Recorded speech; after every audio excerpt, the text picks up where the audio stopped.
Bismillahirrahmanirrahim. Alhamdulillah wassalatu wassalamu ala rasulillah wa ba'd. Habari wolemekezeka kama Allah subhanahu wa ta'ala. Program lesson hupitilira ndipo pano tili mu juzu number 16. Juzu number 16 tikati kuyang'ana mu suratu Maryam, sura imene ikukamba makamaka za nkhani yokhuzana ndi Maryam. Musura imene muli nkhani zingapo zimene Allah subhanahu wa ta'ala waziyankhula. Ngati kumayambiliroko ndizonena kuti Allah subhanahu wa ta'ala akufotokoza nkhani ya Zakaria alayhi salam, komanso kubadwa kwa mwana wake Yahya alayhi salam, amene kuchizungu amati John. Pambuyo pa zimenezo ndiye Allah subhanahu wa ta'ala pamene akutifotokozera nkhani ya Maryam komanso mwana wake Al-Masih kapena kuti Isa alayhi salam. Ndiye lero lino tikufuna tikambirane nkhani ya Maryam makamaka ndi cholinga choona kuti mwina atsikana athu achisilamu komanso azimayi achisilamu atapezerapo phunziro pa nkhani imeneyi. Mwachidule ndizonena kuti pambuyo poti Allah subhanahu wa ta'ala wafotokoza nkhani ya Zakaria komanso kuti Allah subhanahu wa ta'ala anampatsa mwana amene anali wabwino, woyeretsedwa komanso wodalitsidwa nthawi imene Zakaria anali ndi zaka zochuluka kwambiri, kapena kuti nthawi imene anali wokalamba, komanso nthawi imene mkazi wake anali barren, wosabereka. Koma nkupezeka kuti kukulu nkupezeka kuti mpaka na mkazi uja ndikubereka mwana amene ndi Yahya. Miracle imene ndithu inachitika, ndipo Allah subhanahu wa ta'ala watifotokozera mwa tsatane kumayambiliro kwa suratu Maryam.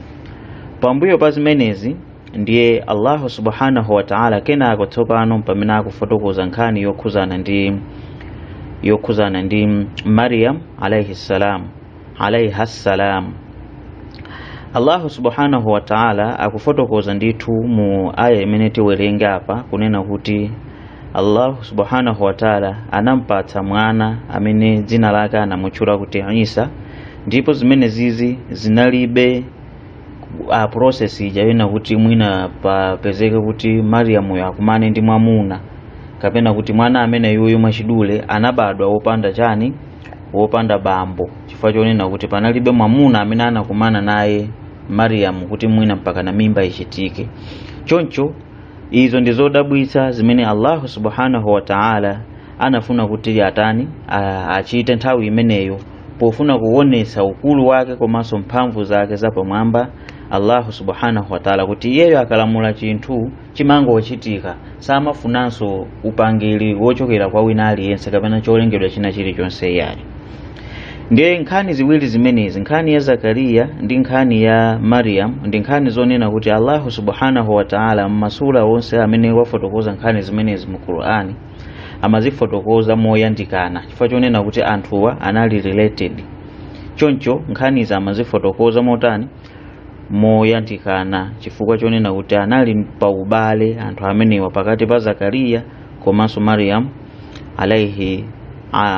alayha salam.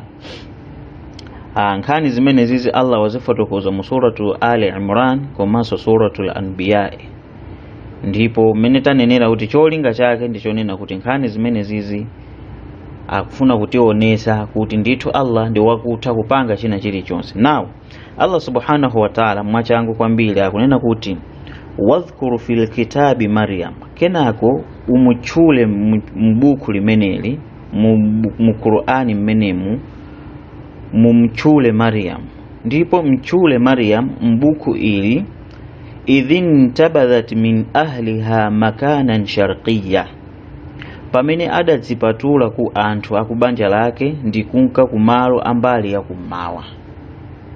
Aya yathu imene tiyambire ndi imeneyo, aya 16 juzu 16 suratu Maryam.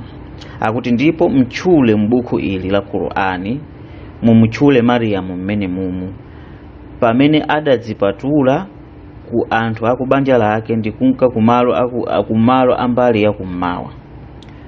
Pa aya namba 17 akunena kuti fattakhadhat min dunihim hijaban fa arsalna ilaiha ruhana fatamathala laha basharan sawiya, ndipo adazitsekereza kwa iwo kuti athe kutumikira Mulungu Allahu subhanahu wa ta'ala mokwanira. Tikamanena kuti hijabu ndiye kuti munthu azitha kuzitsekereza ku zinthu zimene akanakonda kuti zionekere ku gulu la anthu. Osati mmene lero atsikana amene akumayimverera hijabu, kwa iwo akuti hijabu basi atenge kampango kungovala kumutu basi kupansipa ndi kumavala ngati munthu uyo ndi chisiru kapena munthu wozelezeka, kupeza kuti basi wangovala ka trouser basi akuti ndi kumayenda musewu akuti mutu ndavalatu hijabu ine mutu. Za misala zenizeni.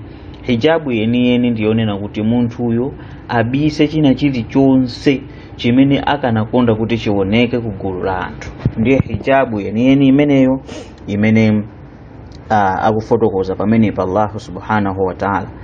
Ndipo anapanga zimenezo kuti athe kumutumikira Allah subhanahu wa ta'ala mokwanira. Ndi munthu yekhayo amene amazilesa, ndi mtsikana yekhayo amene angaziletse ku public, amene angathe kumutumikira Allah subhanahu wa ta'ala mokwanira. Ndi mzimayi yekhayo, ndi mtsikana yekhayo amene amakhala pa khomo, nda amene angathe kumutumikira Allah subhanahu wa ta'ala mokwanira. Osati basi mtsikana kapena mzimayi basi osakhazikika pa khomo, kuti akhale pa khomo kumaona ngati pali ujeni pali chitedze kuti chimuyabwa basi kumanga ulakalaka azingoyenda m'misika. Napita kwa nzanga huko. Ya ukhti iskuni fil bait, iweyo malo ako ndi nyumba, ukwenera uzikhala pa khomo.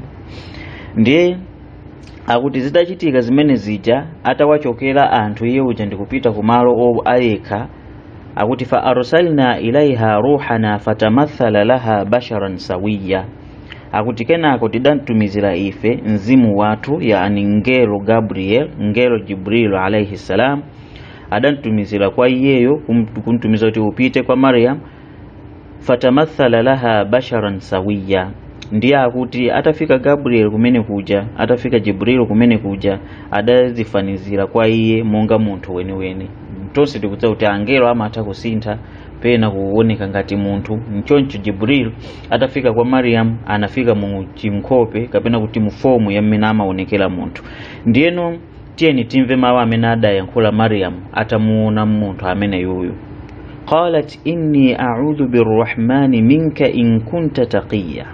Maryam adati, ndithu ndikuzichinjiriza ndi Mulungu mwini chifundo chambiri kwa iwe ngati umaopa Mulungu. Anamuuza zimenezozo mzibambo amene anamuona uja. Maryam adayankhula mawu amene atangoona mwamuna, a'udhu billahi minka in kunta taqiya. Kuna kuti inetu basi apapa ndi kuti chithandizo changa, chipulumutso changa komanso ndikuzichinjiriza kwa Allah subhanahu wa ta'ala kwa iwe ngati uli womuopa Mulungu.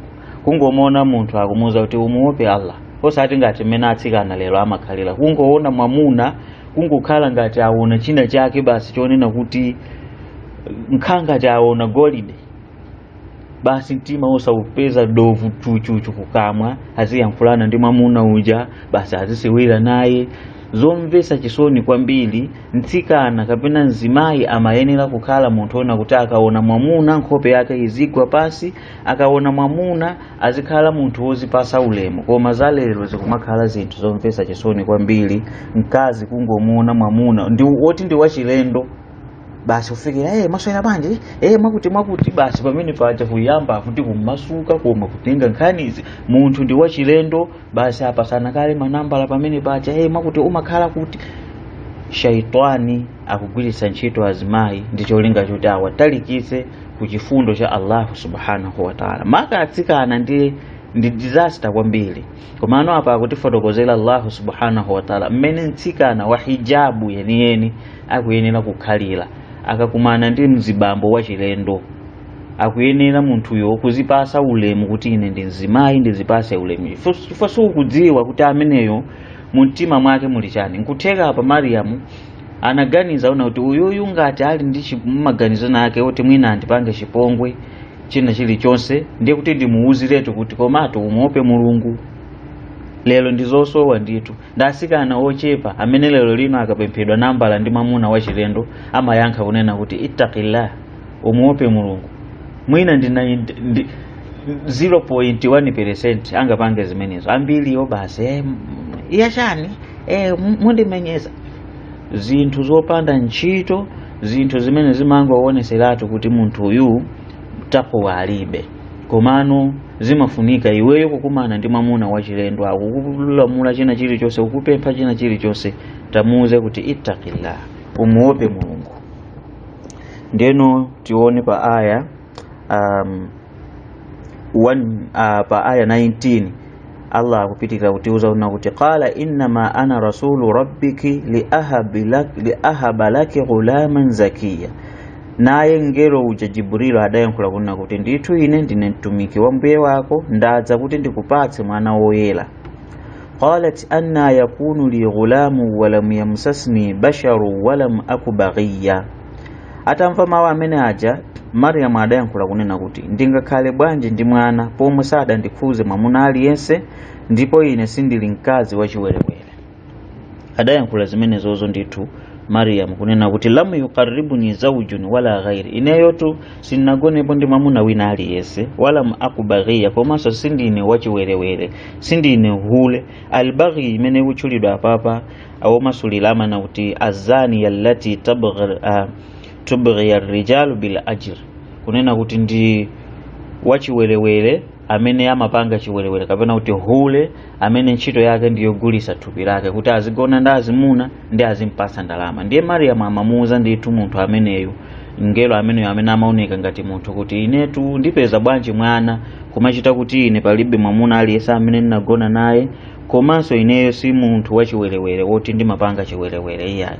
Amamuuziratunso inalinso message chifukwa choti amamuona amene uja ngati munthu, ndi amamuuziratu kuti iwetu usaganize kuti basi apapa kapena ndiye mwina kuyankhula zimenezo ndi cholinga chonena kuti ugone ndi ine kenako ndiye ndikhale ndi mwana. Hayi, zimene sizitheka.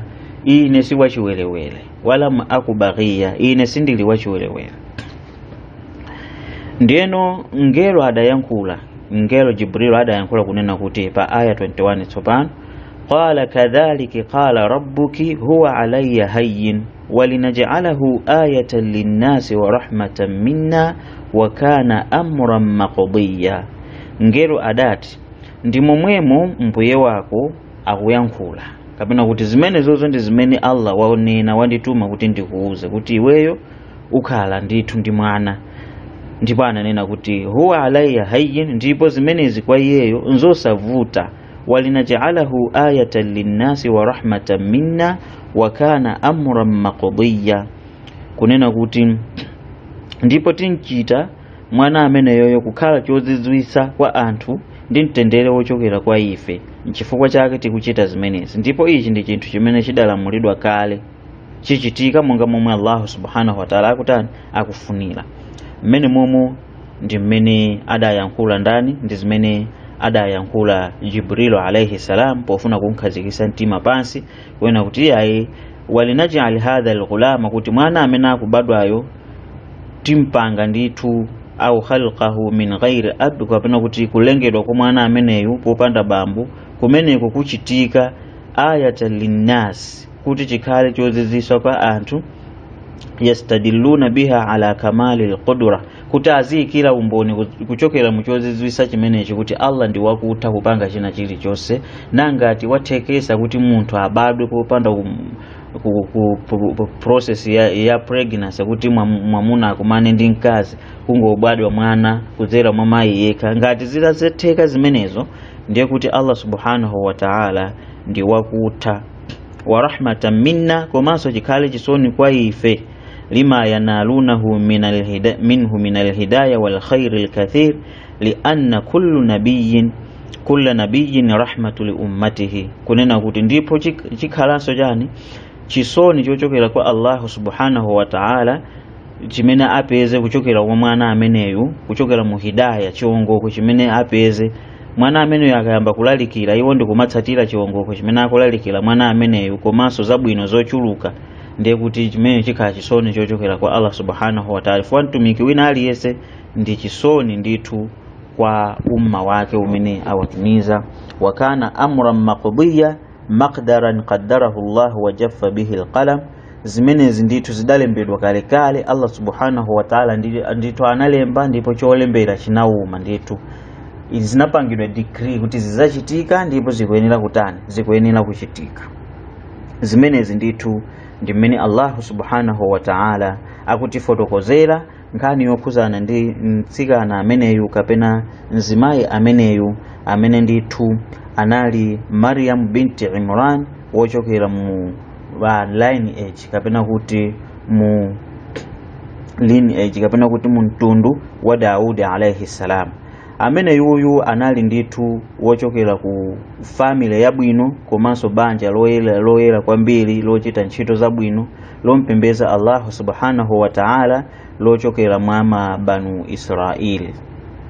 Ndipo Allah subhanahu wa ta'ala anafotokoza ndithu nkhani yokhuzana ndi mimba ya mtsikana amene kapena kuti mimba imene mai yake anatenga ya mwana amene yuyu mu suratu Ali Imran. Mai yake a Maryam nthawi imene anali ndi pakati pamene popo panali pa Maryam, ndipo Allah subhanahu wa ta'ala akutifotokozera nkhani imeneyo mu suratu Ali Imran kuti ukumbukire nthawi imene mkazi wa Imran adayankhula kunena kuti ndithu Allah inenda kupereka chinthu chimene chili mmimba mwangamu kuti chimene chichi chikabadwa chikhale ndithu chokuopani inu Allah subhanahu wa ta'ala. Ndi nkhani ndithu yayitali imene imapezeka mu suratu Ali Imran. Choncho mwachidule Ali Imran kapena kuti Maryam amene yuyu analeledwa ndithu mu banja la Banu Israeli, ndipo analeledwa ndithu mu njira yabwino chifukwa chonena kuti anali wochokera ku family yabwino. Ndithu iyeyo anali mmodzi mwa azimayi amene anali wopemphera kwambiri komanso wodziwika bwino pa nkhani zopembeza kunena kuti wogwira ntchito zabwino komanso kuzipereka kwa Allah subhanahu wa ta'ala. Ndipo iyeyo ankakhala motani mosamaliridwa ndi brother wake amene tinganene kuti mpongozi wake amene ali Zakariya amene anali mtumiki wa Allah subhanahu wa ta'ala kuchokera kwa ana a Israeli nthawi imeneyo.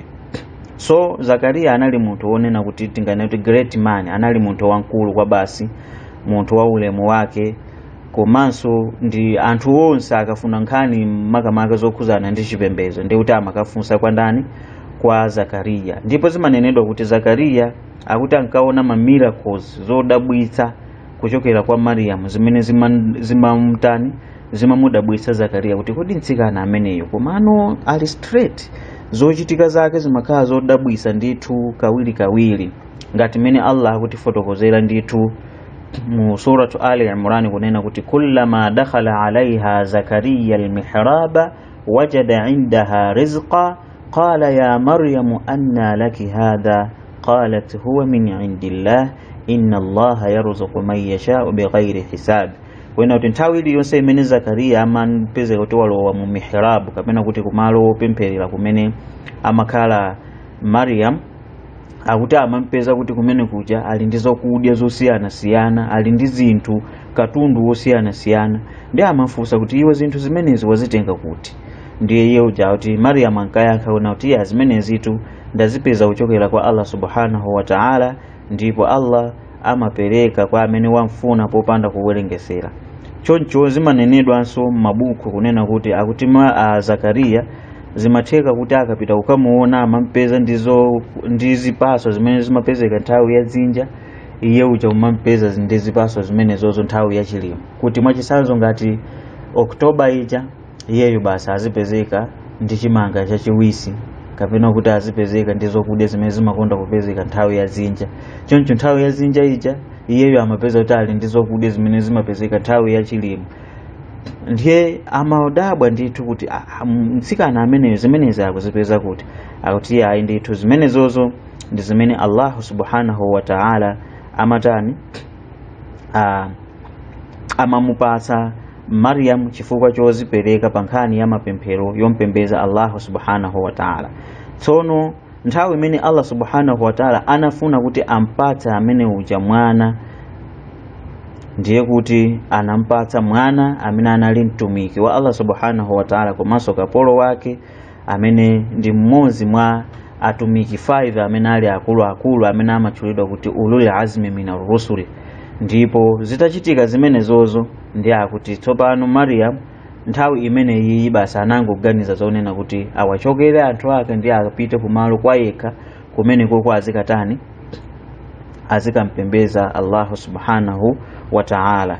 Ndiye anachoka kumalo kumene amakhala, ndipo kenako anapita kuti chakumalo chaku east side ya ku east ya mzikiti wolemekezeka umene umapezeka ku Baitul Aqsa. Ndipo Allah subhanahu wa ta'ala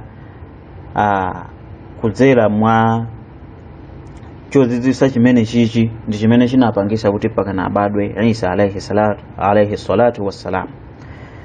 Ibn Abbas radiyallahu anhu adayankhula kunena kuti wallahi ndikulumbira mwa Allah subhanahu wa ta'ala amene ali mbuye wa zolengedwa zonse kuti chichi ndi chifukwa chake akhristu anatenga ku east kukhala mmalo awo oyang'ana nthawi imene akutani akupemphera, chifukwa cha aya imene Allah subhanahu wa ta'ala akuyankhula imene tayiwerenga kuti idhin tabadat min ahliha makanan sharqiyya, takumbukira nthawi imene adawachokera abale ake family yake ndi kuyang'ana mmalo amene anali aku east.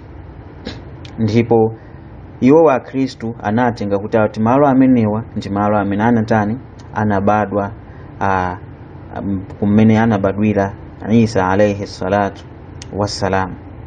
Ndiye takamba kunena kuti atakumana ndi Jibrilu anayankhula unati inetu mundisamale ndithu ine ndikumuopa Allah subhanahu wa ta'ala, choncho pasapezeke kuti iwe ukundipanga chipongwe china chilichonse ngati uli munthu woti umamuopa Allah subhanahu wa ta'ala. Ndiye poyankha Jibrilu anazayankhula kunena kuti Allah subhanahu wa ta'ala walamula kuti ndithu mwana wa mamuna abadwa kuchokera kwa iwe, ngakhale kuti iweyo ulibe mamuna komanso sunapangepo chiwerewere china chilichonse. Ndithu zimenezozo Allah subhanahu wa ta'ala azipanga ndi cholinga chofuna kuwonetsa mphamvu zake kwa anthu kuti iyeyo ndi amene amalenga china chilichonse, ndipo akalamula chinthu amangolamula kuti chichitike. Analenga bambo anu Adam komanso popanda mzimayi kulowererapo, ndipo analenga Hawa kuchokera kwa mzibambo popanda mzimayi inso kutani kulowererapo. Ndipo pano akulenga zolengedwa zonse kuchokera mu kukumana kwa mzimayi ndi mzibambo. So ndi zinthu zonena kuti Allah subhanahu wa ta'ala muchifuniro chakenso anapangisa kuti Isa abadwe kuchokera kwa mzimayi koma popanda ndani, popanda mzibambo.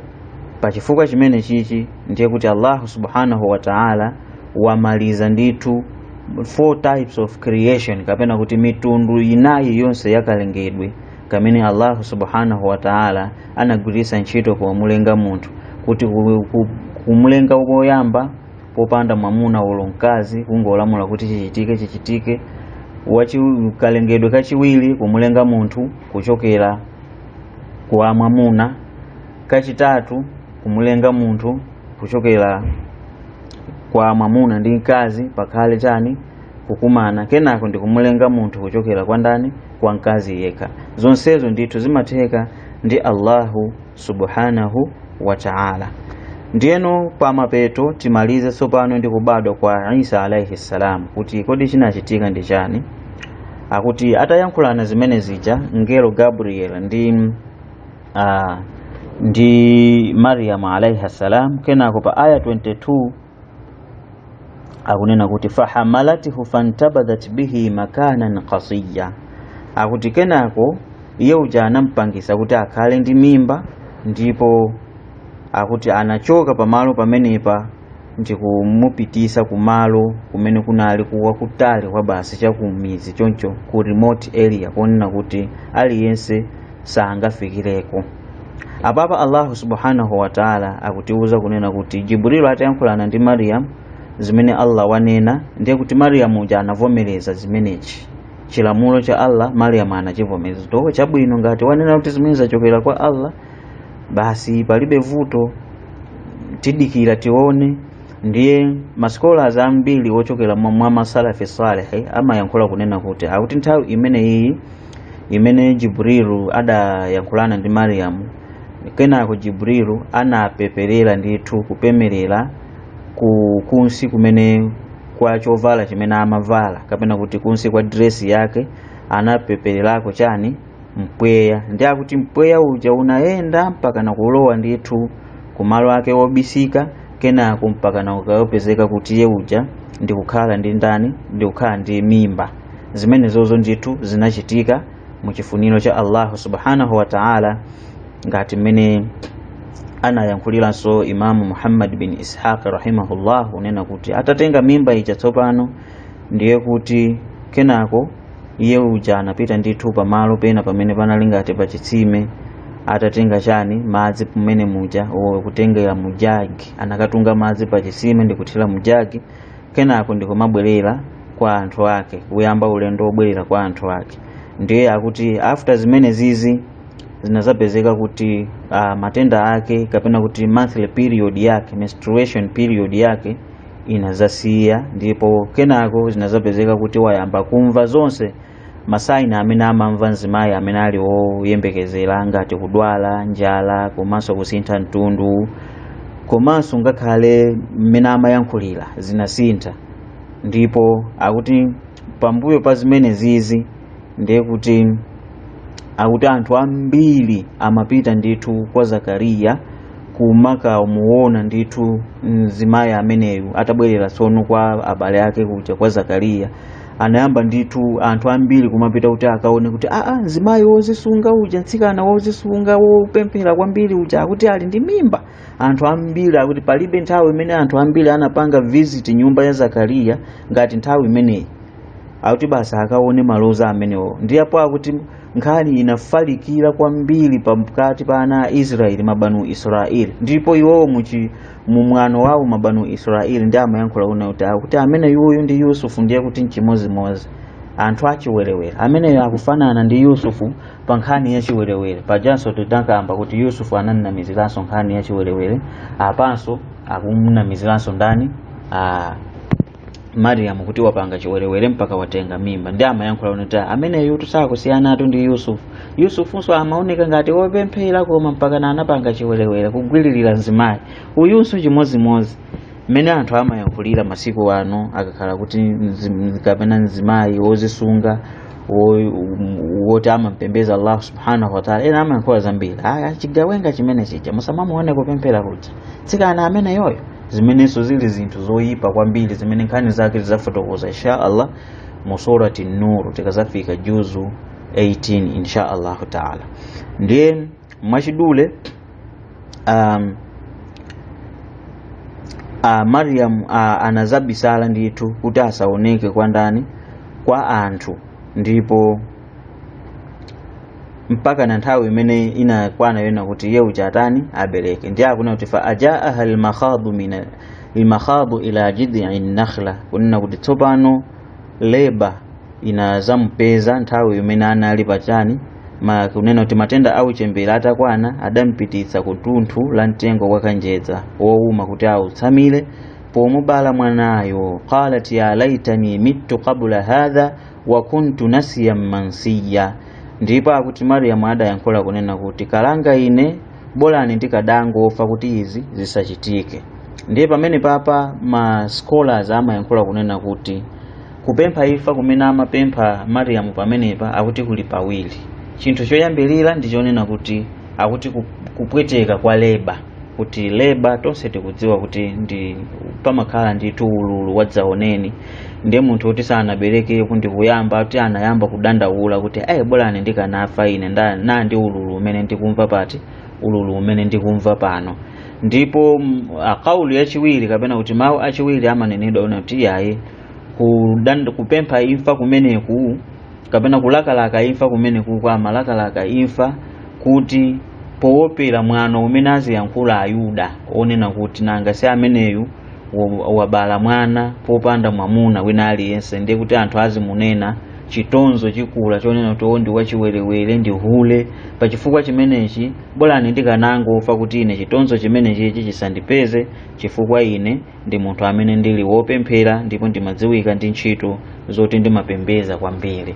Ndiye kenako Allah subhanahu wa ta'ala anamuuza kuti iwe ukuyenera kutani kupukusa mtengo umenewo, ndipo kenako ubadwa upeza kuti pali mwana pansipo. Ndi atapukusa mtengo umenewo pansipo anazabadwa mwana. Pamenepo tangoyankhula mwachidule malingana ndi nthawi, ndipo cholinga chimene timakambira nkhani imeneyi ndi mmene tanenera kumayambiriro kuja kuti atsikana tamatengerani phunziro pa nkhani ngati zimenezi. Inuyo tusi anthu onena kuti ngati mmene anthu ena obalalika kapena opanda nzeru amanenera kuti mkazi alibe chipembezo. Inuyo muli ndi chipembezo, ndipo mukuyenera kutsatira malamulo a chipembezo amene Allah watani walamula. Ngati walamula hijabu mukuyenera kupanga zimenezo. Ngati wanena kuti musachiyandikire chiwerewere mukuyenera kupanga zimenezo. Musamangoyenda pa dziko lapansi ngati kuti ndi zinthu zopanda nzeru kapena kuti anthu amene simukudziwa chimene mukuchita. Chifukwa chonena kuti chilichonse mzimu wina uliwonse uzafunsidwa ndithu pa tsiku la kiyama zimene umachita, ndipo Allah amapanga rekodi china chilichonse. Ndiye chonde atsikana tiyeni tikhale achisanzo chabwino ngati mmene analili Maryam, ndipo kuti ifeyo Allah subhanahu wa ta'ala azachita miracles zodabwisa pa moyo wathu zimene sitimayembekezera. Ngati mabanja akusowa tisakhala ndi mabanja, ngati ifeyo kupeza kuti tili pa umphawi tisapeza kuti tili ndi chuma. Zonse zimene timalakalaka pa moyo wathu tizakhala nazo, koma zimenezo pambuyo poti takhala anthu abwino komanso anthu ozisunga ndi opereka ulemu kuma family kwathu.